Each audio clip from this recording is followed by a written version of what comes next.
Coach, when you're going through times like this, I understand there's a sense of urgency. So is there also a part of you that still has to remain patient with the process? I'm not very good with patience.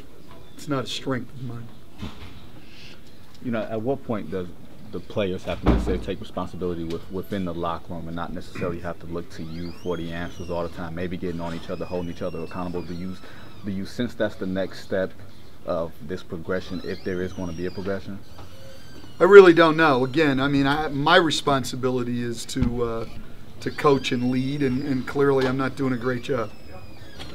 When you say you have to do it to get Brandon to pick the pace up or to pick up the offensive pace, what do you have in mind, Steve? Well, no, I'm saying I need to coach guys. I need to make sure that we're getting into things a little bit quicker. I need to make sure that we're executing better. I need to take responsibility for what's going on out there.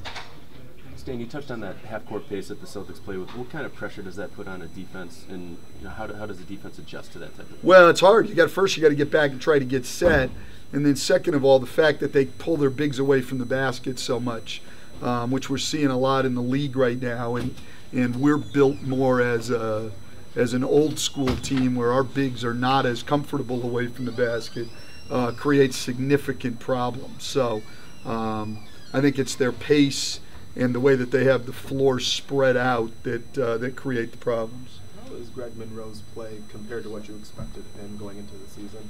Well, I thought he started the year great. I thought was really even exceeding expectations. And in the last 4 or 5 games, he's really struggled. So hopefully he'll get back to where he was earlier in the year. Is there any rhyme or reason to that, or is that just something guys go through sometimes? I don't know. He's really been struggling getting the ball in the basket lately, finishing shots and things, which he wasn't earlier. So, you know, part of it is you know, as he has struggled, we've gone to him a little bit less. So there's sort of a cycle there.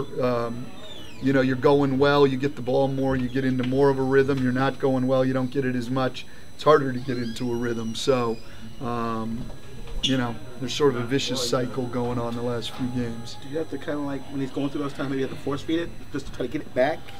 Well, we did that a little bit last night, you know, down the street. You know, we left him in the game and just tried to go to him some and see if he could get back in a rhythm. So he's a very good player, and, you know, it'll come. I'm sure of that. You challenged the team seemingly publicly for the first time last night. You know, whether the players got the message or not. I mean, do you think tonight would be a good litmus test for how they respond, you know, when they are challenged? No, I don't think so. I mean, it's a long season, and I didn't really challenge anybody. I just stated what I saw as facts. I didn't really challenge anybody.